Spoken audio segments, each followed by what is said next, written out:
और हम लोग निकालेंगे प्रेरितों के कार्य, उसका 13 अध्याय, उसका 35वां पद जरा पढ़ने मदद करेंगे। प्रेरित 13 अध्याय, उसका 35वां पद। इसलिए उसने एक और भजन में भी कहा है, तू अपने पवित्र जन को सड़ने ना देगा। तू अपने पवित्र जन को सड़ने ना देगा। हाँ, आगे पढ़िए। क्योंकि दाऊद तो परमेश्वर की इच्छा के अनुसार हाँ, अपने समय में सेवा करके सो गया, अपने समय में वो मर गया और अपने बाप दादों में जा मिला, बाप दादों के साथ मिल गया और सड़ भी गया। सड़ भी गया दाऊद। हाँ, परंतु जिसको परमेश्वर ने जिलाया, परंतु जिसको परमेश्वर ने जिलाया वो सड़ने नहीं पाया। वो सड़ने नहीं पाया। हालेलुया। यीशु साधारण कोई भविष्यवक्ता पैगंबर नहीं थे, होते तो वो काम नहीं करते जो उन्होंने किया। साधारण भविष्यवक्ताओं के बस में नहीं था वो काम करना। सारे भविष्यवक्ताएं मर गए, सड़ गए, हनोक को छोड़कर और एलिया को छोड़कर। लेकिन बाकी क्या हो गए? सड़ गए। और हनोक और एलिया भी पुनरुत्थान को नहीं प्राप्त किए। शांतिपूर्वक बैठेंगे जरा सा 4 मिनट, डिस्टर्ब हो जाता है। हाँ, एक जगह बैठे, इधर उधर ना ढीले डुले। और हम देखते हैं हनोक और एलिया भी वो पुनरुत्थान को नहीं प्राप्त किए। प्रभु ने इसी नश्वर शरीर में उनको जीवित रखा है कि होने पाएगा वे भी मृत्यु का स्वाद को चखेंगे। कब? महाक्लेश के समय। हम नहीं जानते हैं, लेकिन हम समझ सकते हैं कि प्रभु उनको भी क्या देगा? मृत्यु देगा। सब लोग सड़ गए और सड़ेंगे, लेकिन एक है जो नहीं सड़ा। हालेलुया। एक है जो जीवित हो गया। यीशु वास्तव में जीवित हो गया। हम देखेंगे और थोड़ा सा समझेंगे किस प्रकार से इस सच्चाई को हम अपने जीवन में स्वीकार करते हैं। हम क्यों स्वीकार कर लेते हैं? क्या किसी ने बोल दिया और हम मान गए? अगर हम पढ़ेंगे उसी प्रेरितों के कार्य 17 अध्याय, उसका 32 पद। प्रेरित 17 अध्याय 32 पद। मरे हुओं के पुनरुत्थान की बात सुनकर कुछ तो ठट्ठा करने लगे। कुछ ठट्ठा करने लगे। और कुछ ने कहा, हाँ, ये बात हम तुझसे फिर कभी सुनेंगे। अरे जा, अभी जा, तू बाद में फिर कभी आना। क्यों हमारा सिर खा रहा है? पौलुस उस मृत्युंजय परमेश्वर के विषय में प्रचार कर रहा था। और कई लोगों ने जब जी उठने की बात सुनी तो बोले ये पागल है। क्या बोला? क्या सोचे? ये पागल है। अरे मरकर कोई जी उठा है? मरकर क्या कोई जिएगा? कैसी बेवकूफी भरी बात कर रहे हो?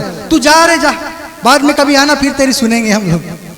उसको भगा दिए पौलुस को बेचारे को, क्योंकि वे बात सही मायने में साधारण बात नहीं है। मृत्यु में से हमेशा हमेशा के लिए, सदा काल के लिए जी उठना एक असाधारण बात है। एक असाधारण बात है। और वो भी शारीरिक जीवन नहीं। प्रभु ने लाजर को भी जिला उठाया। लाजर 2 बार मरा। एक बार मरा तो चौथे दिन प्रभु ने उसे जिला उठाया। फिर बाद में कई साल जीने के बाद फिर से मर गया होगा अपना आप मौत से। 70-80 साल 90 साल जितना भी जी के क्या हो गया होगा? दोबारा लाजर मर गया होगा। लेकिन यीशु के पास ऐसा शरीर था कि वो बंद कमरे में भी क्या हो रहा था? प्रवेश कर पा रहा था, आ जा पा रहा था। हालेलुया। वो बंद कमरे में भी घुस पा रहा था। उसकी हड्डियां थी। उसने कहा चेलों से, देखो भूत के हड्डी मांस नहीं होता है, मेरा हड्डी मांस भी है। भूत होता है, भूतों के हड्डी और मांस नहीं होते हैं। वो आर पार चले जाएंगे उनके, लेकिन मुझको तुम छू सकते हो। मेरा हड्डी भी है और मेरा मांस भी है। हालेलुया। एक पुनरुत्थित शरीर यीशु को प्रभु ने दिया। तो हम कैसे माने? ये ठट्टा करने वाली की बातें हैं ये। क्या मरकर कोई जी सकता है? पहली बात, भजदक्ताओं के बारे में जरा देखेंगे। यीशु के जन्म से पहले ही ये बातें, जी उठने की बातें पहले से कही गई थी। जो हमने आज बड़ा भजन संहिता 16 अध्याय, उसका कितना 10 पद, क्योंकि तू मेरे प्राण को अधलोक में ना छोड़ेगा, हाँ, ना अपने पवित्र भक्त को सड़ने देगा। भजदक्ताओं ने यीशु के जी उठने के बारे में पहले से भविष्यवाणी किया था। पहला तर्क है क्या? भविष्यवाणी की बातों के अनुसार हम विश्वास करते हैं कि यीशु क्या हुआ है? जी उठा है। क्योंकि भजदक्ताओं की दूसरी बातें जब सही ठहरी, यीशु के एक व्यक्ति के नहीं सड़ने की बात जब उन्होंने कहा और यीशु के बारे में हमने सुना कि वो पुनरुत्थित हुआ है, तो हम यकीन कर सकते हैं। क्योंकि भजदक्ताओं की बातें, दूसरी बातें क्या हुई हैं? सच हुई हैं। इसलिए हम भजदक्ताओं के बारे में के द्वारा हम जो कही गई बातें थी, हम उसको मान सकते हैं। क्या क्या कही गई थी बातें जरा पढ़ेंगे। यशायाह उसका 25 अध्याय, उसका 8 पद।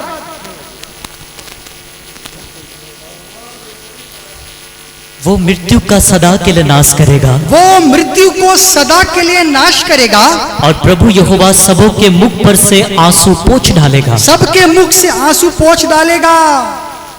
बाइबल बताती है मनुष्य का सबसे बड़ा शत्रु मौत है, मृत्यु उसका सबसे बड़ा दुश्मन है, सब कुछ का अंत हो जाता है।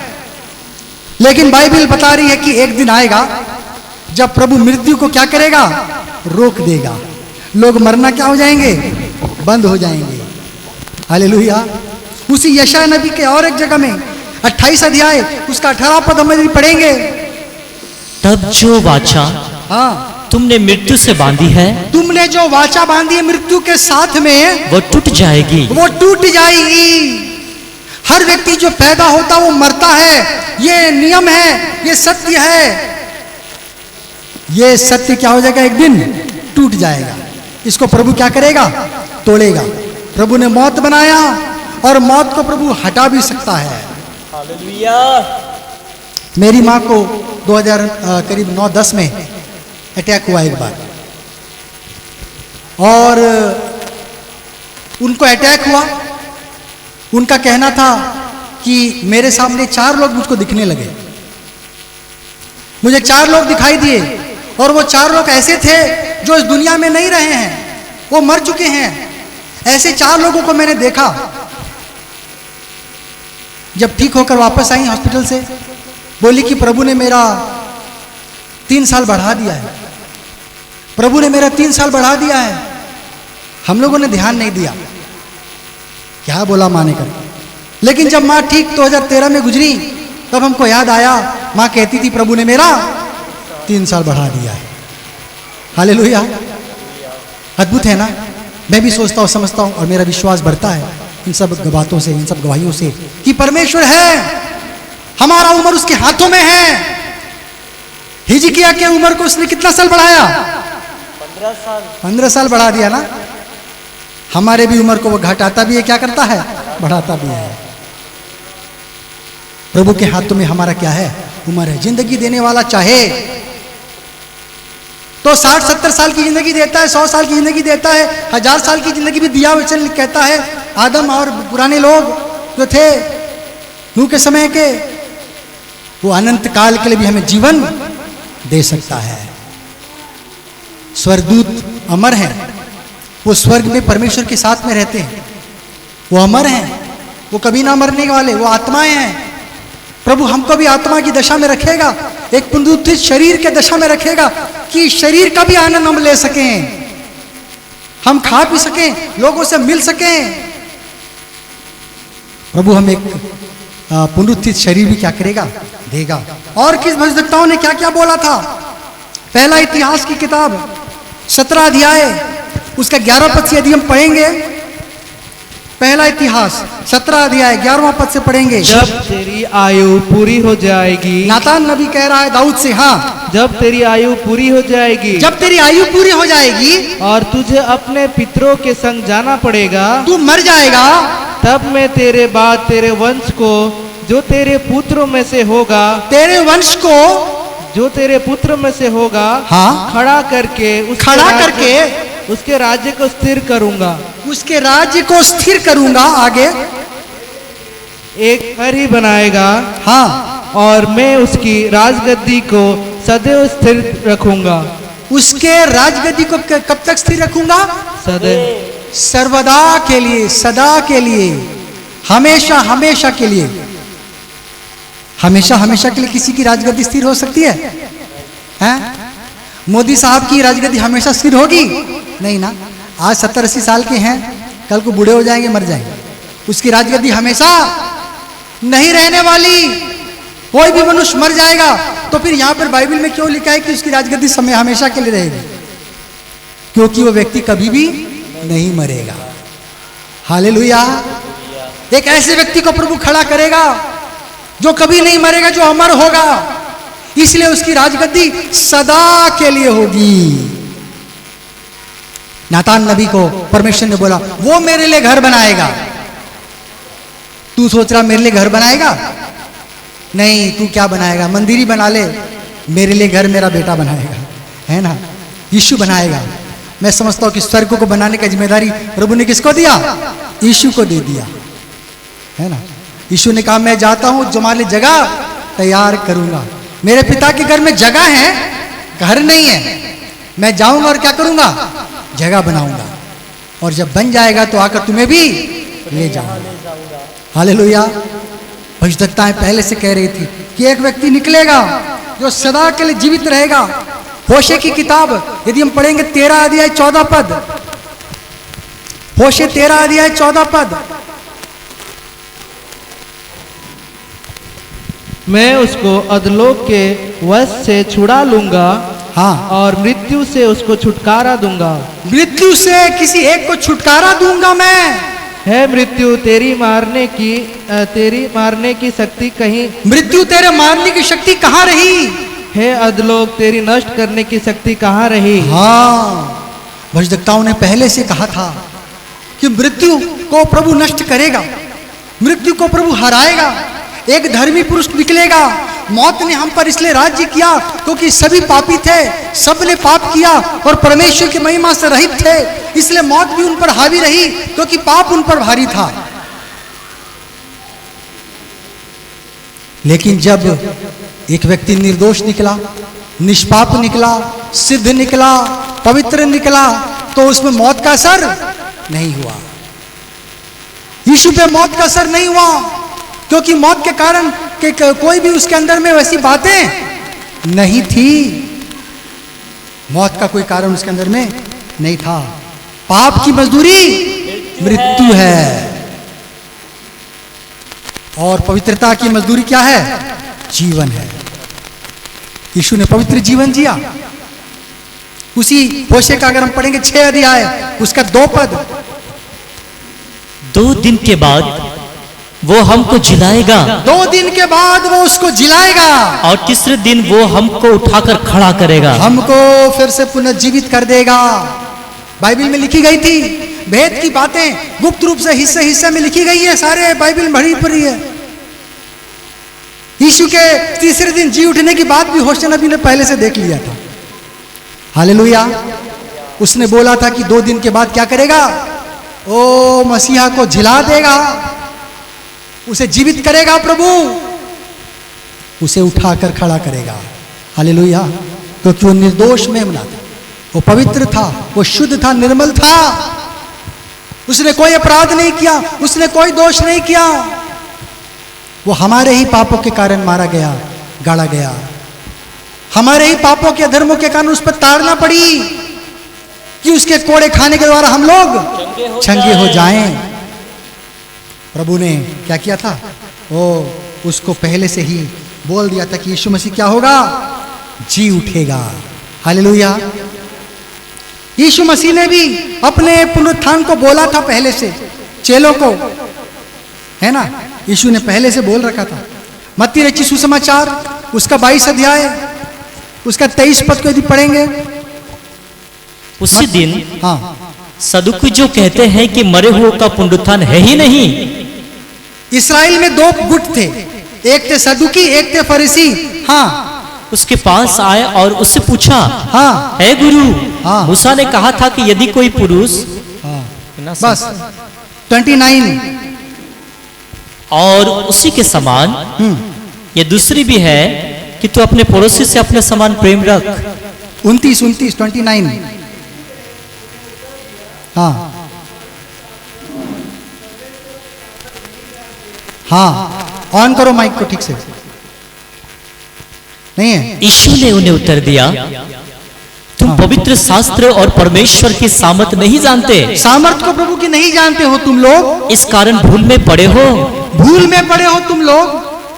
हाँ क्योंकि जी उठने पर जी उठने के बाद वे ना विवाह करेंगे ना कोई शादी होगा और ना विवाह में दिए जाएंगे, शादी दिया नहीं जाएगा, परंतु स्वर्ग में परमेश्वर के दूतों के समान होंगे। स्वर्ग दूतों के समान रहेंगे हम लोग। मूसा की व्यवस्था के अनुसार था कि अगर कोई मर जाए तो उसका भाई उसको शादी कर ले, वो मर जाए तो उसका भाई शादी कर ले। तो कुछ सदुकी और फरूसी थे, एक मानते थे पुनरुत्थान है और एक मानते थे पुनरुत्थान नहीं है। दोनों में झगड़ा हुआ, दोनों आ गए यीशु के पास। यीशु ने बोला, तो और आगे पढ़ो उसका, मूसा ने के बारे में। हाँ परंतु मरे हुओं के जी उठने के विषय में, मरे हुओं के जी उठने के विषय में क्या तुमने ये वचन नहीं पढ़ा? क्या तुमने वचन नहीं पढ़ा? जो परमेश्वर ने तुमसे कहा, हाँ मैं अब्राहम का परमेश्वर, मैं अब्राहम का परमेश्वर और हूँ, इसहाक का परमेश्वर, मैं इसहाक का परमेश्वर हूँ, और याकूब का परमेश्वर हूँ। याकूब का परमेश्वर हूँ। वो मरे हुओं का नहीं, ये तो सारे मर गए हैं, क्या वो मरे हुओं का परमेश्वर है? परंतु जीवितों का परमेश्वर है। वो मरे हुओं का नहीं, वो जीवितों का परमेश्वर है। प्रभु का वचन तुमने नहीं पढ़ा और नहीं समझा? क्या प्रभु मरे हुए का परमेश्वर है? अगर पुनरुत्थान नहीं तो प्रभु बोल रहा है, जब इब्राहिम मर गया, इसहाक को बोल रहा है मैं इब्राहिम का परमेश्वर हूं। जब इब्राहिम भी मर गया, इसहाक भी मर गया, तो याकूब को परमेश्वर ने दर्शन देकर बोला, मैं तेरे पिता दादा अब्राहम, तेरे पिता इसहाक का परमेश्वर हूं। उसका मतलब क्या परमेश्वर मरे हुओं का परमेश्वर है? वचनों में पहले से बातें छुपी हुई थी कि परमेश्वर किसका परमेश्वर है? जीवितों का परमेश्वर है। परमेश्वर हमारा जीवितों का परमेश्वर है। मरे हुओं का क्या परमेश्वर क्या करेगा? कुछ नहीं, काम उनका खत्म। परमेश्वर जीवितों का परमेश्वर है। हालेलुया। पिता की दाहिनी ओर विराजमान है। भजदक्ताओं ने बहुत सारी बातें लिखी, हम उसमें चर्चा नहीं करने जाएंगे, हम थोड़ी थोड़ी बातों को देखते चले जाएंगे। यीशु मसीह ने भी इस भेद को समझा दिया कि पुनरुत्थान है। यीशु ने मार्था को भी जब लाजर के कब्र में लेके जा रहा था, यीशु ने कहा था पुनरुत्थान और जीवन मैं ही हूं। यीशु ने कहा मैं ही पुनरुत्थान हूं, मैं जीवन हूं। इस प्रकार से यीशु ने भी उस बात की पुष्टि की थी। पवित्र आत्मा के द्वारा के बरसने के द्वारा हमें जान पाते हैं कि प्रभु जीवित है। प्रेरितों के कार्य 2 अध्याय उसके 4 पद, वह सब पवित्र आत्मा से भर गए, वे सब पवित्र आत्मा से भर गए, और जिस प्रकार आत्मा ने उन्हें बोलने की सामर्थ दी, हाँ वे अन्य अन्य भाषा बोलने लगे। हम कैसे जानते हैं प्रभु जीवित हुआ है? प्रभु ने कहा था जब मैं ऊपर जाऊंगा तो तुम्हारे एक सहायक भेजूंगा, तुम्हें अनाथ नहीं छोड़ेगा, तुम्हें असहाय नहीं छोड़ूंगा, तुम्हारे साथ वो हमेशा रहेगा, अर्थात सत्य का आत्मा। पेंतीकुस्त का दिन आया, प्रभु ने कहा था तुम जब तक सामर्थ्य ना पाओ तुम यरूशलेम में ठहरे रहना। और ये लोग हमेशा यरूशलेम में रुके हुए थे। जब पेंतीकोस्त यीशु के जी उठने से लेकर आज से लेकर 50वां दिन जो गिनेंगे हम, पेंतीकोस्त का दिन है, वो भी संडे ही पड़ेगा। प्रभु ने ऐसा बनाया है कैलेंडर को उसका कि वो संडे ही पड़े। ठीक है ना? पेंतीकोस्त का दिन क्या पड़ेगा? हमेशा हमेशा संडे पड़ेगा। उसका कैलेंडर यहूदियों का ऐसा ही बना है। प्रभु का दिमाग अलग है, प्रभु का अद्भुत काम है। और हम देखते हैं कि पेंतीकोस्त का दिन आया, लोग गड़गड़ाहट सुने, और ऐसे लगा जैसे कि हर एक के सिर में आग उतर रही है। उन्होंने देखा आंखों से और पवित्र आत्मा से भर गए। अन्य ने भाषा क्या बोल रहे समझ में नहीं आ रहा, बस बड़बड़ा रहे हैं, लोग सुन रहे हैं, बोल रहे तो मेरे भाषा में बोल रहे हैं क्या, प्रभु की महिमा कर रहा है। हालेलुया। आज हम लोग भी पवित्र आत्मा से भरते हैं। ये प्रभु यीशु मसीह के जी उठने का प्रभाव है, यीशु के वचन की सत्यता है कि आज भी हम पवित्र आत्मा को हम प्राप्त करते हुए चले जाते हैं। भविष्यवक्ताओं की बातें पवित्र आत्मा के उतरने के द्वारा और चंगाई के द्वारा हम जानते हैं कि यीशु आज भी जीवित है। प्रेरितों के कार्य 3 अध्याय 1 पद जरा पढ़ेंगे। पतरस और यूहन्ना हाँ, तीसरे पहर प्रार्थना के समय मंदिर में जा रहे थे। मंदिर में जा रहे थे, वहां पर एक लंगड़े भिखारी को देखा और उसको बोला कि हमारे पास सोना चांदी है नहीं, लेकिन यीशु के नाम से जो हमारे पास है हम देते हैं, यीशु के नाम से चल फिर। यीशु अगर मर गया होता तो यीशु के नाम में सामर्थ होता है? आज भी हमारी कलीसिया में कितने चंगाइयां हुए, मेरे परिवार में कितनी गवाहियां हैं। मेरी कलीसिया में मैंने देखा 8 साल से सूखी हुई लंगड़े को चलते हुए देखा, बांझ स्त्रियां माताएं बन गई। डॉक्टर ने बोल दिया हाथ पैर नहीं चलेगा, हमारे भाई राहुल हाथ पैर नहीं हिला पा रहे, एक्सीडेंट हो गया था जवान भाई, फिर से चलने फिरने लगे केवल प्रार्थना के द्वारा, है ना। कितनी सारी गवाहियां। मेरी बहन को टीबी हुआ, टीबी का दवाई खा रही थी, वो एलर्जी था उस दवाई से, उसको शरीर फूल जा रहा था, मरने जैसे हो जा रही थी। माँ ने बोला बेटा दवाई खाना बंद कर दे, वो ऐसे भी मरेगी ऐसे भी मरेगी, तू विश्वास से जी। आज तक उसने अधूरा कैंसर का खाया, उनका टीबी कहाँ गया पता नहीं, आज तक वो जिंदा। कितनी गवाहियां मेरे पास। मेरी माँ का अस्थमा था, प्रार्थना से वो चंगी हुई। हालेलुया। प्रार्थना के मैंने बहुत सारे चमत्कार देखे हैं, बहुत सारी छोटी छोटी बड़ी बड़ी गवाहियां हमने देखी हैं कलीसिया में, प्रभु ने किया। ये उसके जीवित होने के गुण हैं। ये साबित करती है कि प्रभु यीशु मसीह मुर्दों में से जी उठा है। अगर उसी प्रेरितों के कार्य 5 अध्याय 12 पद से जरा पढ़ेंगे। प्रेरितों के हाथों से बहुत चिन्ह हाँ, और अद्भुत काम लोगों के बीच में दिखाई देते थे। अद्भुत कार्य हो रहे थे लोगों के बीच में। हाँ, और वे सब एक चित होकर सुलेमान के ओसारे में इकट्ठा हुआ करते थे। आगे परंतु औरों में से किसी को यह हियाव ना होता था हाँ, कि उनमें जा मिले। हाँ, तो भी लोग उनकी बड़ाई करते थे। आगे विश्वास करने वाले बहुत से पुरुष और स्त्रियां हाँ, प्रभु की कलीसिया में बड़ी संख्या में मिलते रहे। मिलते चले जा रहे थे। आगे यहाँ तक कि लोग बीमारों को सड़कों पर ला लाकर हाँ, खट्टों और खटोलों पर लेटा देते थे, घाट पर लिटा देते थे कि जब पतरस आए हाँ, तो उसकी छाया ही उनमें से किसी पर पड़ जाए। उनका छाया पड़ जाए, उनका रुमाल पड़ जाए, उनका नजर लग जाए, वो ठीक हो जाएंगे करके। हालेलुया। घर में पढ़ लीजिएगा 16 पद तक। और हम देखते हैं ये प्रभु यीशु मसीह के जी उठने के गुण थे कि यीशु के नाम से भी क्या हो रहे थे, अद्भुत कार्य हो रहे थे, सामर्थ्य के कार्य हो रहे थे। अगर यीशु का जी उठना एक झूठ होता तो ये कार्य कभी भी होते क्या? नहीं होते। होते नहीं होते ना। यीशु के नाम में आज भी चंगाइयां हो रही हैं। यीशु के नाम से लंगड़े चल रहे हैं, यीशु के नाम से वो मुर्दे भी जी हो रहे हैं। इस युग में भी मुर्दे जी हो रहे हैं, कितने लोग मरे हुए जी उठ गए। और हम देखते हैं ये प्रभु यीशु मसीह के जीवित होने के गुण हैं। प्रभु यीशु मसीह का जीवित होने का और क्या गुण है? इंसानों का हृदय परिवर्तन, मनुष्य का चरित्र का परिवर्तन।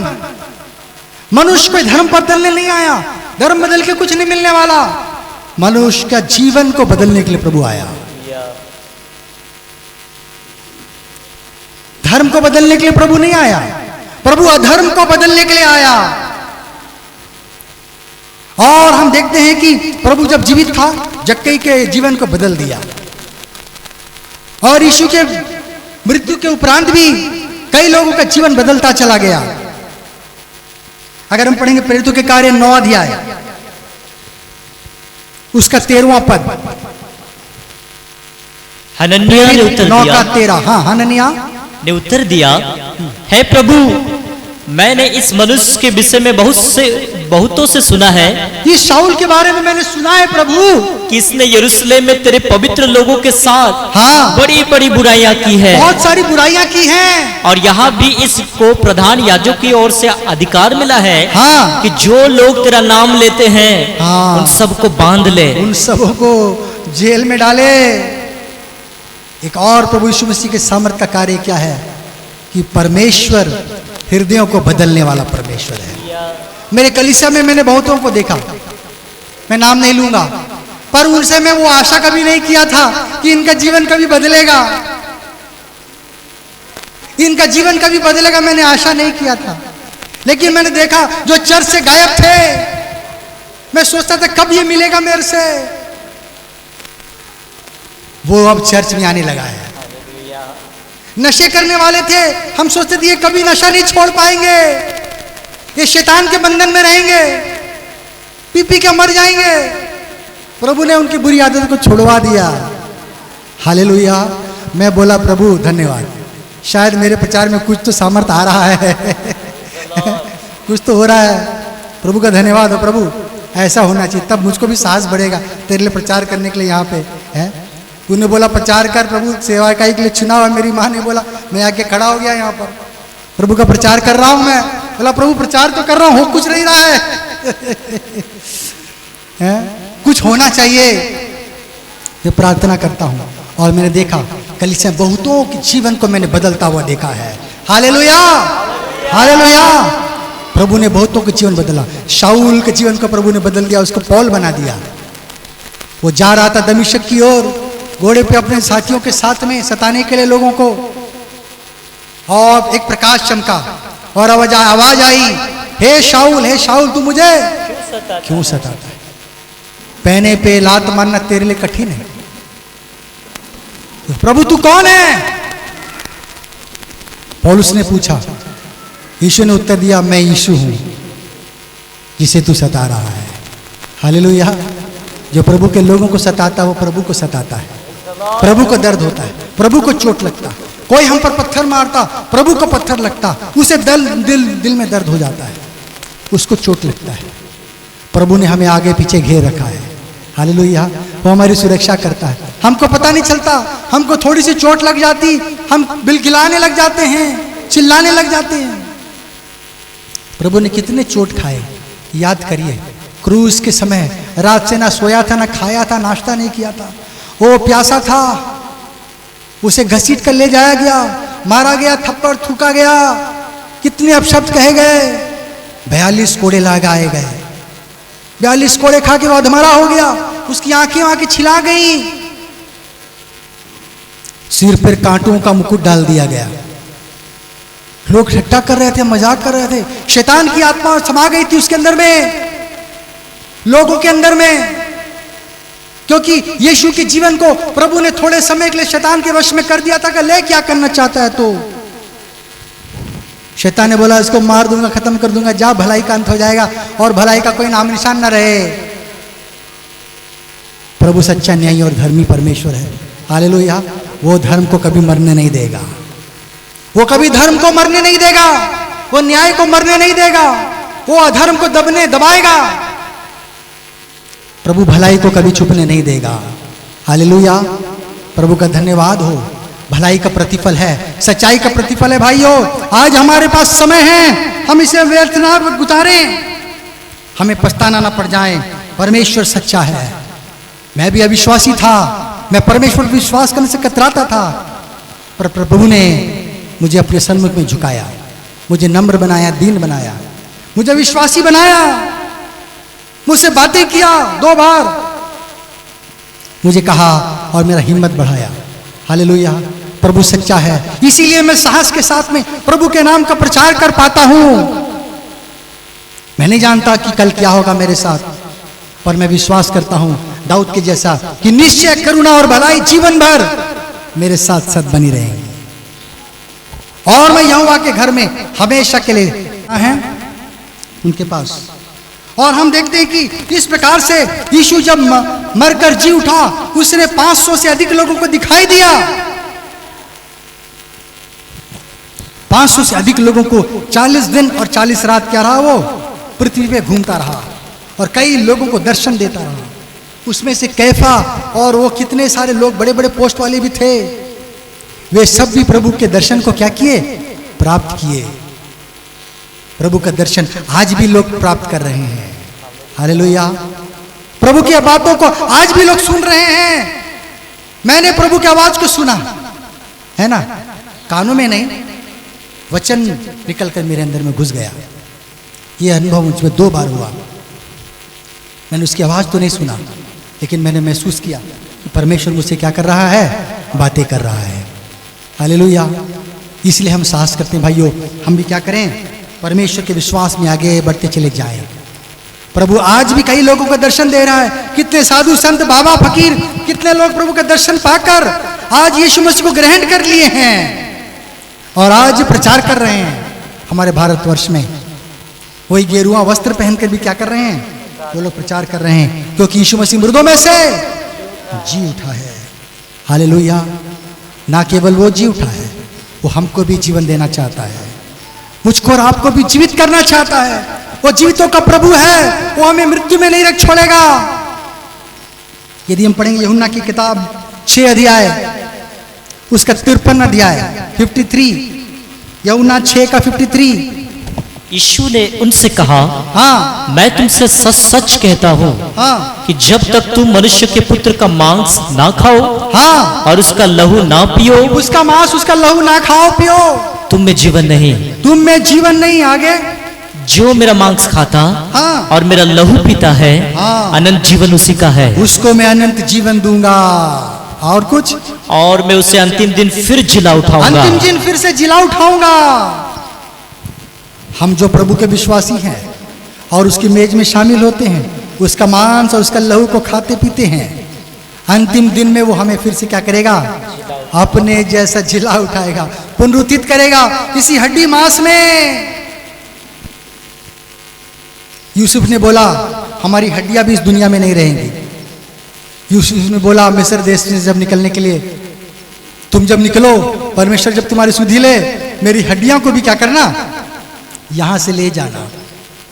उसको आत्मा ने बोला ऐसा बोलने के लिए, उसके मन में ऐसा कुछ नहीं था। उसकी हड्डियां जहां भी रहती उसको क्या फर्क पड़ता, लेकिन उसका अर्थ है कि मिस्र जो दुनिया और पाप में जीवन को दिखाता है, उसमें हमारी हड्डियां तक नहीं छूटेगी। हाँ, हमारी हड्डी हड्डी की क्या करता है, रक्षा करता है। हालेलुया। वो आपकी आंसुओं को भी हिसाब रखता है, आपके आंसुओं को हिसाब रखता है। परमेश्वर अद्भुत परमेश्वर है। उस परमेश्वर की भक्ति करें। हम कैसा जीवन जी रहे हैं आज, हम प्रभु के लिए कैसा जीवन जी रहे हैं आज, इस जीवित परमेश्वर के लिए हम कुछ महान करना चाहते हैं क्या? प्रभु को अपना संपूर्ण जीवन दें, प्रभु को अपने सारा अधिकार दें, प्रभु को बहुमूल्य जाने, उसके समय दें, उसके लिए वचन पढ़ने में, प्रार्थना करने में, उपवास करने में, संगति करने में दौड़ें। तब प्रभु हमें बातें करेगा, भेद की बात बताएगा, वचन की गुप्त रहस्य हमें समझ में आने लगेंगे। हम प्रभु के पीछे लगेंगे, प्रभु हमारे पीछे लग जाएगा। हम प्रभु के पीछे दौड़ेंगे, प्रभु को हम प्राप्त कर लेंगे। हम जब ढूंढेंगे तो हम पाएंगे निश्चित रूप से। हालेलुया। आज शुभ दिन है। आज के दिन प्रभु मुझे क्या हुआ था, मुर्दों में से जी उठा था, है ना। 1 थिस्सलुनी 4 अध्याय 13 पद से हम उसको जानते हैं। ए भाइयों, हाँ, हम नहीं चाहते कि तुम उनके विषय में जो सोते हैं, हाँ, अज्ञानी रहो। जो मरे हुए हैं उनके लिए अज्ञानी मत रहना। ऐसा ना हो कि तुम दूसरों के समान शोक करो, हाँ, जिन्हें आशा नहीं, जिन्हें आशा नहीं है। क्योंकि यदि हम विश्वास करते हैं कि यीशु मरा, हाँ, और जी भी उठा, और जी भी उठा, तो वैसे ही परमेश्वर उन्हें भी जो यीशु में सो गए हैं, हाँ, उसी के साथ ले आएगा। उसके साथ में वो भी जीवित करेगा। हमको और आपको भी क्या करेगा, वो अपने संग में रखेगा। हालेलुया। प्रभु की महान योजना हमारे जीवन में कार्य कर रही है भाइयों। हम इसे हल्के में ना लें। ये कोई छोटा सा समाज नहीं है, कोई पार्टी नहीं हो रहा है। प्रभु सत्य और जीवन है। हमें कोई व्यर्थ में यहाँ पार्टी करने के लिए समय नहीं है भाइयों। लेकिन सांग में जो हमारे साथ एक लहू और एक मांस के भागी हैं, उनके साथ हम साथ में प्रेम में हम मेल मिलाप करते हैं, क्योंकि प्रभु की ऐसी शिक्षा है क्योंकि परमेश्वर का वचन कहता है कि परमेश्वर प्रेम है। जो अपने भाई से प्रेम नहीं रखता वो उसका क्या है? हत्यारा है, वचन कहता। इसलिए जब तुमने अपने भाई को देखा उससे प्रेम नहीं कर सकते तो परमेश्वर को जिसे नहीं देखा कैसे प्रेम करोगे? एक दूसरे से प्रेम करो क्योंकि परमेश्वर क्या है? प्रेम है। हालेलुया। इसलिए हम मिलते हैं और चलते हैं। ये फालतू में और पैसे खर्च करने वाली बात नहीं है, पैसे लुटाने वाली बात नहीं है, भीड़ इकट्ठा करने वाली बात नहीं है। हमें भीड़ नहीं चाहिए जो यहां पर आके घूमते फिरते रहें। हमें सच्चाई और आत्मा से भजन स्तुति करने वाले लोग चाहिए जो परमेश्वर को ढूंढने आए हैं। लोग क्या क्या चीज को ढूंढते हैं पता नहीं। कलीसिया भी कई बार इसीलिए आ जाते हैं, दूसरी चीजों को ढूंढने के लिए। हम लोग ऐसे नहीं होना है। हालेलुया। हम प्रभु को ढूंढेंगे, प्रभु हमें मिल जाएगा। दूसरी चीजें हमें नहीं मिलेंगी, है ना। ढूंढना है तो कहीं और जाओ। हालेलुया। हाँ, हम सच्चाई के साथ प्रभु के साथ हम जब आएंगे प्रभु हमें सब कुछ देगा भाइयों। प्रभु इस वचन के द्वारा हम सबको आशीष दे।